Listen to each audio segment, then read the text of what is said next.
Welcome to the vibe of Muscle Shoals Sound, brought to you by Florence Lauderdale Tourism. Visit them at visitflorenceal.com and explore what the Shoals has to offer. The Rolling Stones at 3614 Jackson Highway. On December 2nd, 1969, the Rolling Stones landed the largest planes to ever land in Muscle Shoals, Alabama, rented rooms at the Holiday Inn in downtown Florence, and then made the short trip to 3614 Jackson Highway and Muscle Shoals Sound Studio in Sheffield, Alabama. For the next 3 days, December 2nd, 3rd, and 4th, they recorded 3 songs that changed the landscape of Muscle Shoals music forever. The Stones had a few days off during their 1969 U.S. tour. Keith Richards loved to record while the band was in the middle of a tour. He felt that the band was sharper coming off the road and into the studio. Charlie Watts said the Muscle Shoals studio was very special, a great studio to work in and a very hip studio. The band had been denied a work permit and needed the session to be secret, and Sheffield, Alabama fit the bill. The Stones arrived, and their producer, Jimmy Miller, was expected, but he never arrived. So swamper Jimmy Johnson was called into action to engineer. Jimmy said the band was a little rusty, and it took them some time before they got into the groove at Muscle Shoals Sound. Then all of a sudden, Keith would come up with something, and the band would just fall in around it. The Stones worked at night and through the early morning. Night 1, December 2nd, they tracked You Gotta Move, a traditional African American spiritual that carries the message that regardless of one's situation in life, it is God that determines one's fate. The song was first recorded in the 1940s, but the 2 gospel keys recorded it in 1948, and it became a staple, being recorded by Elder Charles D. Beck in 1949, Sister Rosetta Tharpe in 1950, the original 5 Blind Boys of Alabama in 1953, and even by Sam Cooke in 1964. But the version the Stones based their take on was Mississippi Fred McDowell's slow slide guitar version from 1965. Keith Richards recalled, "We're down in Alabama. We're in Muscle Shoals. We got to cut some Mississippi Fred McDowell stuff. If you're going to do it, it's got to be here." Jimmy Johnson of the Swampers said, "We all got along fine, although he did have one problem with Mick Jagger. One of the speakers in the studio had a buzzing sound, and we hadn't had time to get it fixed. So I explained the situation and that the buzz was not on the tracks. Jagger just whined and whined about the buzz, and I eventually went over to him and stood right in his face and explained the situation again with a few colorful words, and Mick shut up after that." Keith Richards said a lot of good music was coming out of Muscle Shoals. Every record you'd say, "Where was that recorded?" It would turn out to be Muscle Shoals. And I said, "I've got to try that room out." Night 2, the Rolling Stones cut Brown Sugar. Jagger attributed the sound of the song to Muscle Shoals.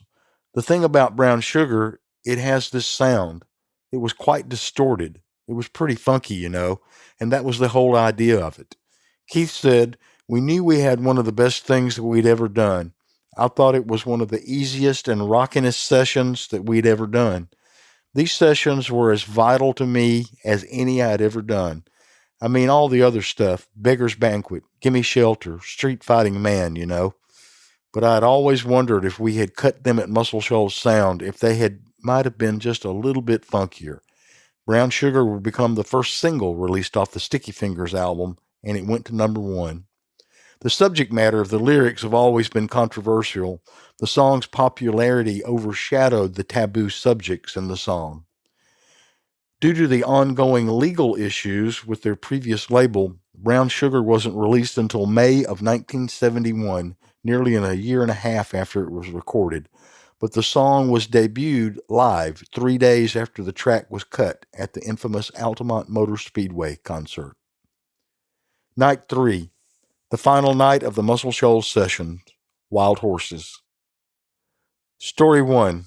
The night began with Mick saying that Keith had a tune, but it really wasn't finished. He had the chorus, but that was about it.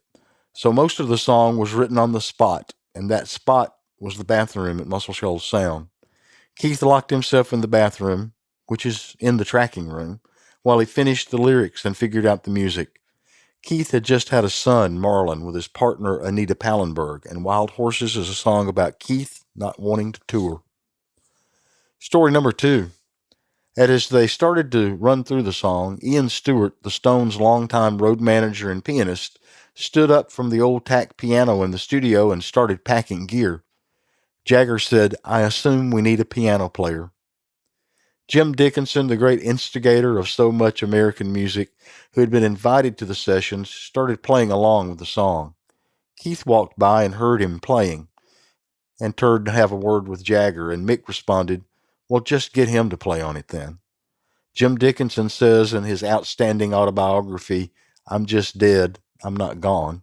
The Stones struggled for about 45 minutes playing the changes with Mick in the control room with Jimmy Johnson. Jim eventually heard the talkback button, and Mick said, "Keith, what do you think of the piano?"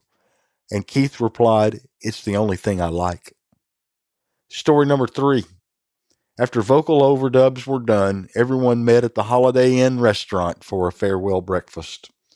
On the last day of the session, Ahmet Ertegun, the founder and president of Atlantic Records, along with Jerry Wexler, the vice president of Atlantic, had arrived in town, and they sat at the Holiday Inn in Florence and negotiated the Stones' deal with Atlantic Records. Jim Dickinson was sitting in a booth with Stones bassist Bill Wyman, and a waitress asked, "You boys in a band?" "Yes," said Wyman, and the waitress just shrugged and took their orders. Keith Richards was quoted as saying, "There was something about the Muscle Shoals feel. Charlie Watts really filled up that room with sound. It was so easy to cut there." The Stones had had 3 of the most productive days in their history, December 2nd, 3rd, and 4th, in a small town of Sheffield, Alabama. And then they left the Muscle Shoals Airport en route to the Bay Area, and the worst day of their career, Altamont. December of 1969 was the end of a turbulent decade, and the exclamation point was Altamont. 4 people died that day, and it was the end of the age of Aquarius. The Rolling Stones had come to this small building in Sheffield, Alabama, located at 3614 Jackson Highway, and recorded 3 songs on one of the greatest rock records ever made, Sticky Fingers. It took 17 months for Sticky Fingers to be released, and it does not say on the album cover recorded at Muscle Shoals Sound due to the legal issues. Thanks for listening to the Vibe of Muscle Shoals Sound, recorded here at 3614 Jackson Highway in Sheffield, Alabama. For reference about the Stones recording at Muscle Shoals, pick up Jim Dickinson's amazing autobiography, and also check out the Maisel Brothers documentary, Gimme Shelter, with video of the Stones in the Shoals, and of course, the Muscle Shoals documentary. Better yet, come see us at Muscle Shoals Sound. Tours are available beginning at 10:30 and the last tour beginning at 3:30, Monday through Saturday. The Vibe of Muscle Shoals Sound is brought to you by Florence Lauderdale Tourism. Visit them at visitflorenceal.com and explore what the Shoals has to offer.